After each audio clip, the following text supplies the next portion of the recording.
So just by way of background, the communications plan was developed and rolled out in early 15 to really provide a 3 to 5 year strategic vision for the college. And so that's what we're working toward, kind of that time frame. And so the plan was really based on extensive research, both internally and externally, to identify some goals, strategies, and most importantly, priorities. It gave the college a roadmap with some specific action steps to enhance our communications efforts. So I'd like to begin with media relations because this has really been a strong focus for us this past year, to strengthen that program. And here's an example of just a few of the headlines that have resulted from our media outreach efforts. It's brought more public attention for our academic departments, programs and initiatives like the Long Beach College Promise. And we've also tried to ensure that LBCC is part of the regional and national conversation about higher ed. So with the Promise programs being part of that media conversation, and just recently when ITT closed, ensuring that the community knew that Long Beach City College was here for them. So the communications plan called for enhanced pitching and relationship building with the media to increase the amount of positive news coverage. So in this reporting period, we created and distributed more than 150 news releases, story pitches, and media alerts, which has resulted in hundreds of positive media stories for the college. We placed several op-ed pieces and guest columns on behalf of trustees and our president.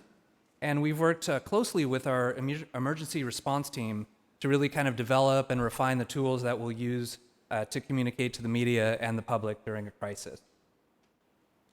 So something that emerged very strongly in the research was the desire to see more student and faculty success stories, both in the news media, on the web, and in social media. So we've really focused a lot of our efforts and attention there. And our team produced 126 original features, about a news story every week or so. And some of the more notable ones in recent months were Katie Peters, a student who competed on the TV show The Voice. We featured Deontay Simpson, a theater student who won a fellowship from the Kevin Spacey Foundation.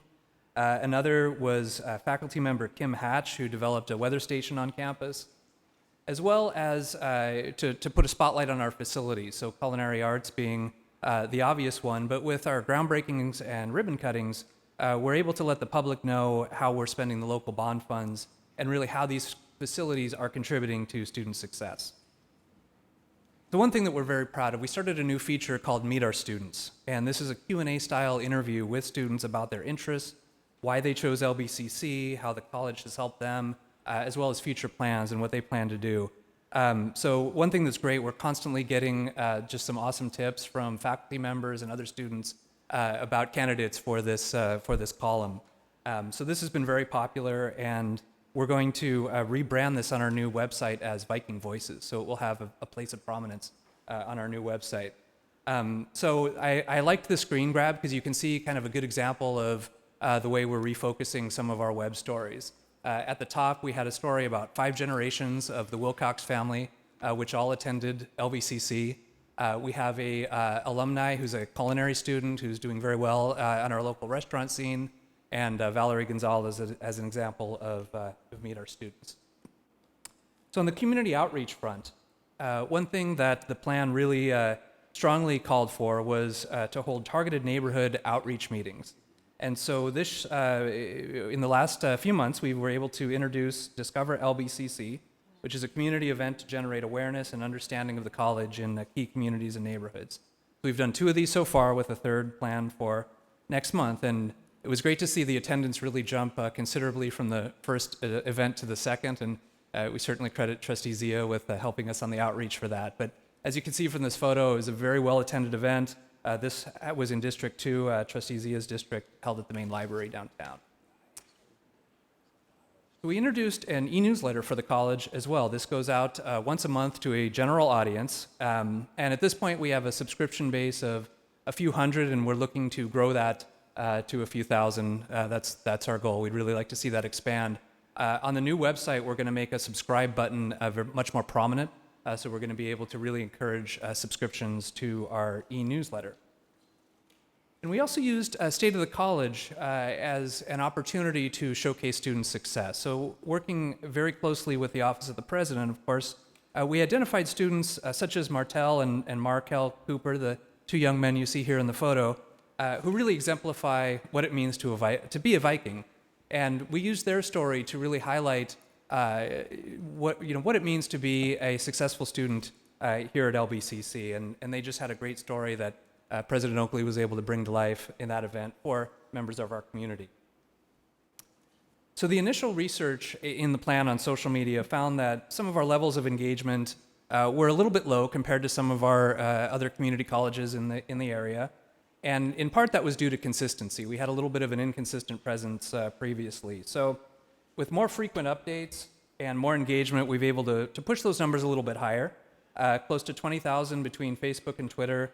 With Instagram, we just introduced that more recently, so that's growing a bit more slowly, but we're hoping to pump up those numbers as well. And one of the recommendations in the plan was to just have a little bit more fun with social media, kind of show off the college's personality. And so one thing that we introduced this summer was the Adventures of Ole. And this was just a way to, a little bit silly over the summer. We kind of had him pictures of doing, being down at the movies on the beach or different community events. And so we kind of featured him doing things out in the community, going on vacation.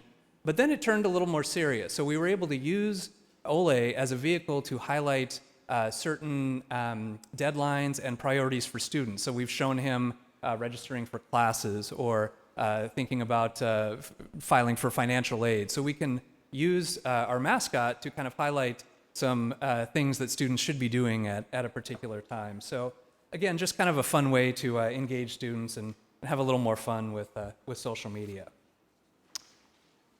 So as we all know, it's been a challenging time for enrollment. So working closely with Dr. Long and her members of her academic affairs team, we've really stepped up efforts to increase enrollment through various tactics, digital and print media, the Long Beach Transit buses, which you really can't miss. Our focus groups tell us that's pretty much the number one way lately they see us or are exposed to us. Movie theaters and social media. So moving forward, we're going to be doing an even bigger push for the next 3 semesters to boost enrollment, including a very targeted digital campaign that will be aimed directly at some potential students.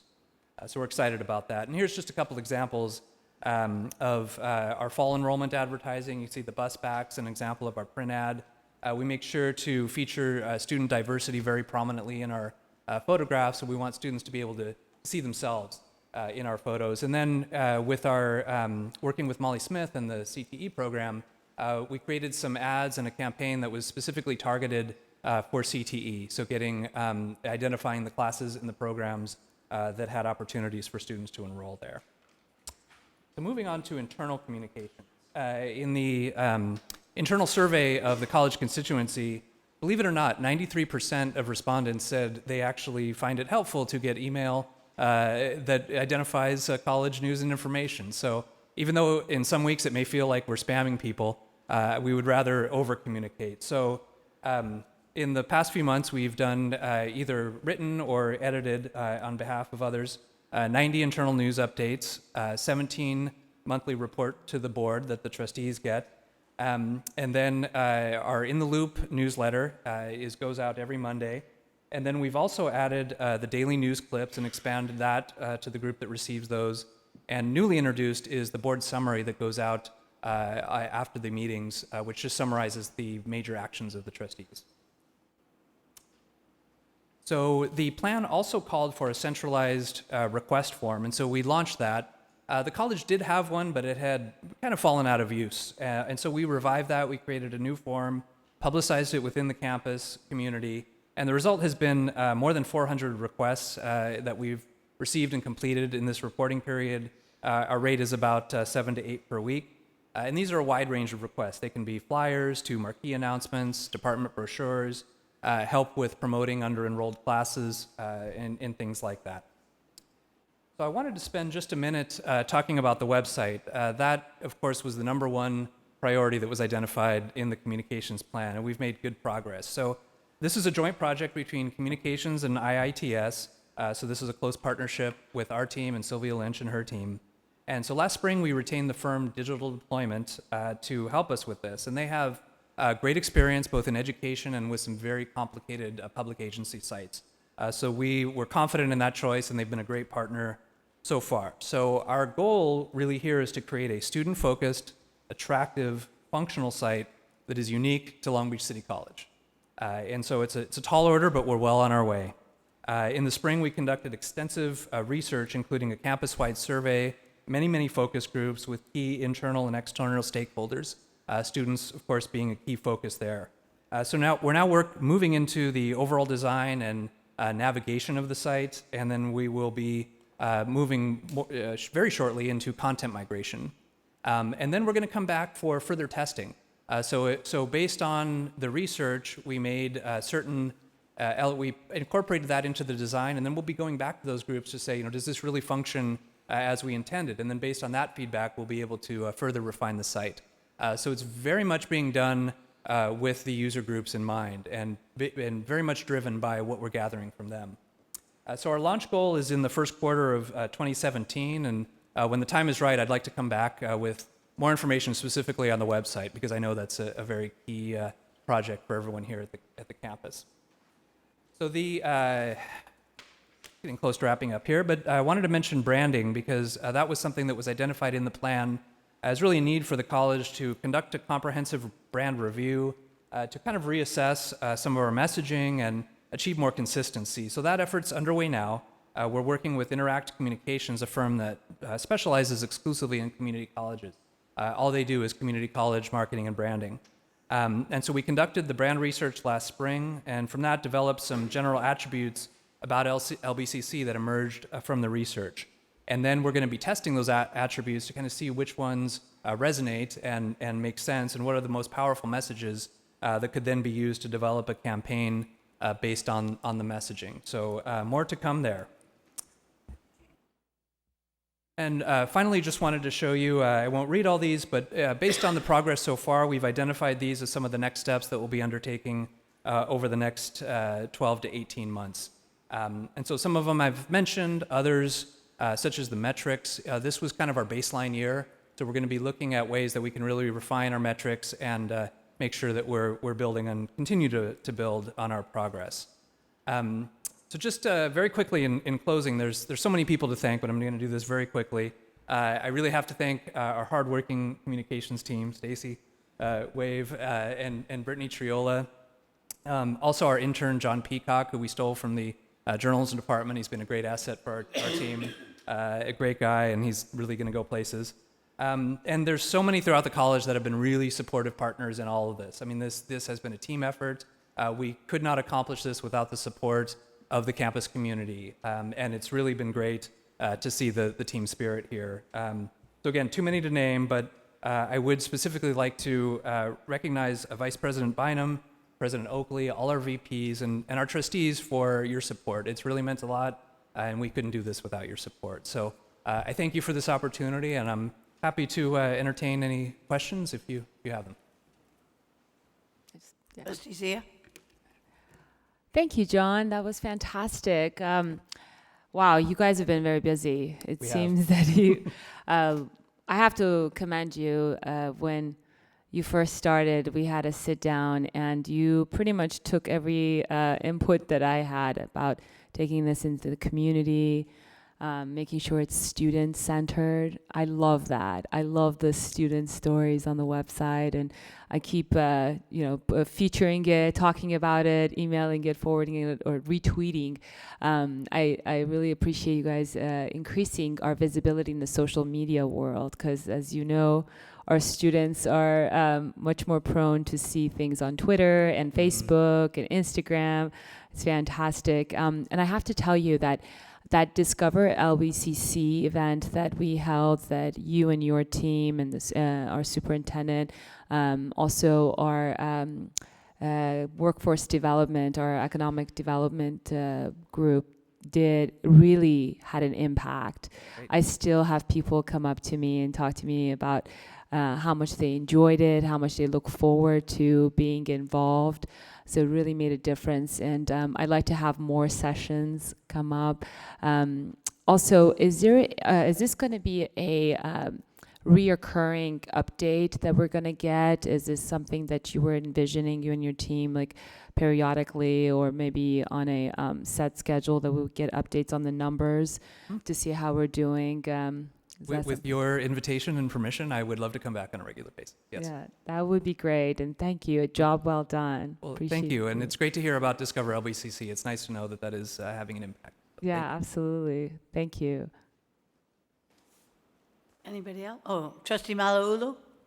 Thank you, John. That was great. This is a passion of mine. So I was actually, when I was going through the agenda at home on Sunday, I went to that first, those docs first, and I actually went through your slides, and I was very impressed. A couple of things. One thing that I hear all the time, and I heard today 6 or 7 times. I was at the Hispanic Heritage Month celebration on the PCC campus, and I reached out to a few students, and I said, "Why aren't you here? Why, why didn't you come?" And I hear all the time, "I didn't know about it. I didn't know about it. I didn't know about it."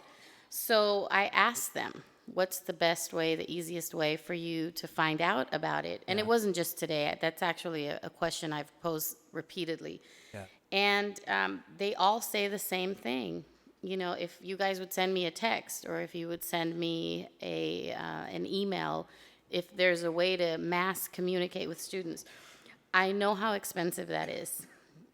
We, at work, we send out text blasts now. For the past 2 years, we've been doing that. And they're very expensive, but they are very effective. So you really definitely get your money's worth if we send out text blasts maybe 2 or 3 times a month to 10,000 members, and they work. Voting today, meeting tonight. If your department could look into what the cost effectiveness would be, I think the return on that investment would exceed, whatever the cost might be, because you'd actually have more student engagement, which is what your goal is. The event that I attended today was poorly attended, and it should have been crowded. There was free food. There's no reason why there weren't tons and tons of students, but they just didn't know about it.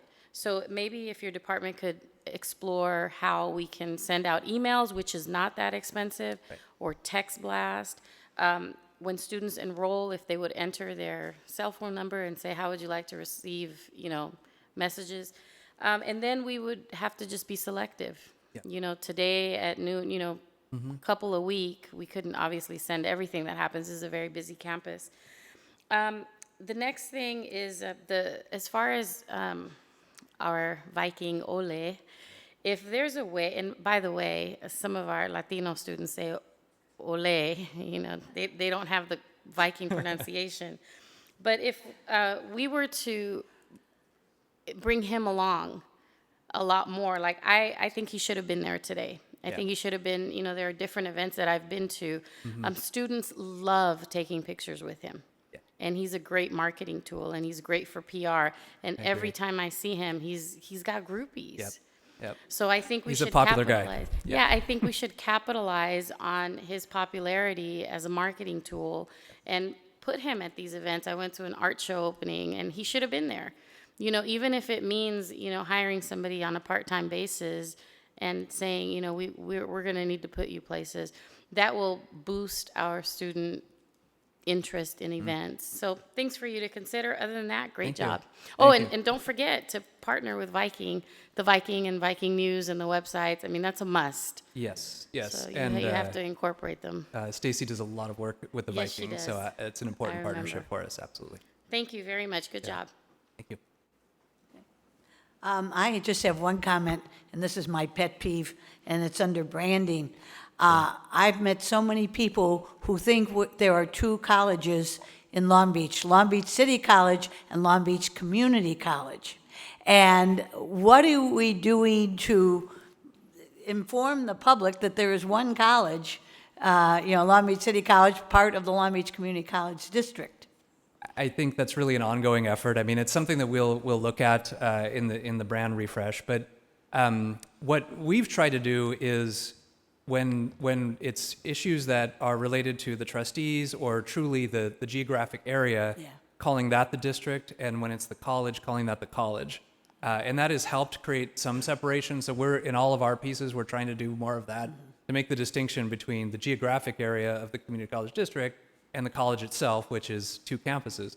So it's a challenge for people when they hear about all that, but we are trying to draw those lines of separation, and it will be something that we can look at in the brand refresh for sure. Well, no, John, I'm sure you're working on it, but and they confuse Long Beach State with Long Beach City College. So I mean, it's just something that happens. Yeah. People don't listen or whatever, but as long as you're aware of it, that's great.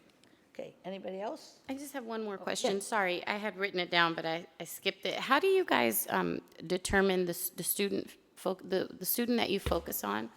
And the reason I'm asking is because I went through our website and I thought that it would be kind of cool if there was some kind of where you could peers could submit, you know, like, because nobody knows what students are doing better than students themselves. Yeah. So if they Yeah. could submit themselves and you guys could consider, or even faculty, something really interesting. I know a faculty member who just started a business, things like that. That's really cool stuff. Yeah, you know? it's a great idea, and it is something that we are going to incorporate into the new website. So I mentioned that we were going to rebrand it as Viking Voices. It's going to have its own page, its own section where people can go and see all the profiles. Because right now we don't have an archive; they're up on there, and then they kind of disappear. So we're going to archive all of that. It'll be a separate page called Viking Voices, which profiles our students, just shows off how awesome they are, and invites people to submit as well. So we do get a lot of tips from throughout the college, and we really rely on that. So when we just people reach out to us with ideas and we go for it. But to make that more systematic is definitely something we'll be exploring in the new website. Thank you. Very good. All right, Thank you. thank you all. Thank you, John. I'm curious. Oh, yeah. No, Trustee just a Keller. question because it came up earlier. When you talk about with communications with students primarily, when they register, are they giving their contact information as far as their phone? Because the point of texting, and I remember that, and this is just not here, everywhere else, when you talk to, and a lot of it's generational, to where when you talk to people, they say, "How do you communicate?" And I've seen this many times where older individuals will say now, "Well, we email," and you talk to younger. And matter of fact, I just got a text from my daughter. I want to know some information. She's not going to call me. She's going to text me. So the point is that you need to always be, even in with Facebook, we had 15,000 following, Twitter, Instagram. Well, now they're much more into Instagram than they are into Facebook. And my point is they always want to stay a step ahead of their parents. Yes. They don't want to be in the same communication Well, and fields. actually, Snapchat is leaving So now Instagram you- behind, and so it's not even you there. blink and And that's just the challenge you have in social media because Yeah. it always is the new great thing. But we deal with what we do have. But when we do register, or when students do register, they do give contact information. Yes. And I'm assuming that Yes. for right now, probably the best way is because, again, by and large, they mostly text more than they email. was what And I we do have found. the capability with an emergency communication to alert students. And that's another bigger So point. I know you're all aware that we have the ability to reach students during crisis times. But per this feedback, we'll look at some options to maybe reaching out to them more in peacetime as well. Yeah, that's great. Thank you. Thank you, John. Okay, now we are at 4.1, and this is public hearing on CCA, LBCC, and district initial bargaining proposals. At this time, the public shall have an opportunity to express itself regarding the bargaining proposals as described in agenda items 6.1 and 6.2 as submitted. Are there any, does anyone want to say anything? Okay. No? Okay. This time is set aside for the public to express its views. Hearing no response, I now declare the public hearing closed. Okay. So now we're on to 4.2, change of the October 25th meeting, board meeting to October 18. And this is an action item, so I need a motion and a second. So moved. Okay, moved by trustee Otto and Second. seconded by trustee Kellogg. Okay, discussion. President Baxter, I think we also wanted to change November 8th, since it's election day, to November 15. The only thing I'm worried about, and I'm. We would have to bring yeah, that we have to back bring it up to the next board in the meeting. board meeting. So that's going to come back. Okay, but And we the will revision. keep that in mind, and I will make a note. Okay, is there any discussion on changing the date of the October 25th board meeting to October 18th? I just wanted to say in revising this date, I wanted to thank you, President Baxter, for keeping Yom Kippur in mind, the Jewish high holy holiday, and not putting it on that board, not putting the board meeting on that evening or any other high holy holiday. Appreciate that. My pleasure. Okay, I guess we're going to call for the question. Virginia Baxter, Aye? Jeff Kellogg. Aye. Vivian Malauulu, Aye. Doug Otto. Aye. Sunny Zia. Aye. Okay, thank you. All right, 5.1, consent agenda. Any item may be removed from the consent agenda and considered separately if a member of the Board of Trustees so requests. I'd like to, Yeah? yes, remove 5.4. Just 5.4? Yes. Great. Okay, anybody else? Okay, we Move have to approve the consent calendar with the exception of item 5.4 for further consideration. Okay, it's been moved by trustee Kellogg and seconded by trustee Otto to approve the consent agenda except for item 5.4. Now we have to wait just a minute Got it. for our dear secretary. Oh, you ready? She only had one item, so it was quicker. Yes, one item. Okay, so call for the question. Virginia Baxter. Aye? Jeff Kellogg. Aye. Vivian Malauulu, Aye. Doug Otto. Aye. Sunny Zia. Aye. Okay, now we have item 5.4, trustee Zia. Yes, President Baxter, I'm looking at this. I'm a little bit puzzled as to the last contract with Atkinson, Andelson, Loya, Rudd, and Romo. This is for consultant to provide legal services as needed for the Human Resources Department. The amount is not specified. I just don't know what I'm approving. It says per fee schedule. Where is this mysterious fee schedule, and what is the not to exceed contract value? Okay, who would like to answer that? Thank you. Vice President Gable. Yes, so this particular contract is to get Atkinson, Andelson, Lawyer, Rudin, Romo under retainer so that the Human Resources Department can reach out to them on an as-needed basis. Each year, what they will do is submit a requisition for the amount that they feel that they will be using in that particular year. For this year, it's $25,000 is what they've put the requisition in for. And what this does is sets up the hourly rates for the types of attorneys that will be used. Okay, so it's $25,000 for a year, or is that per month? What they've requested at this point in time is $25,000 for the entire year. Okay, and you're requesting a term of 3 years, it seems. So is the total contract value $75,000? There is no contract value on, not this to is a exceed. retainer for services without a contract value. It's on an as-needed basis. And so each year, the Human Resources Department will determine how much they think that they will spend for attorneys, and then they will do a requisition for that. So they haven't planned out for the next 2 years. What this is doing is setting the hourly rates in contract so that they won't be able to raise their hourly rates in the next 2 years. These rates, the hourly rates will be set for the next 3 years. And why are those hourly rates not being presented to us for approval? It's just, I mean, you just mentioned they have a set hourly rates, and we want to set that so that they don't increase it. So where are they? What am I approving here? What you're approving is commitments under 175,000. This would be a commitment under 175,000. At this point, it's a commitment of 25,000. What staff is trying to do is lock in the hourly rates so that they don't change. That is not an action that the board is taking necessarily. That's an action that will happen by virtue of adopting this item.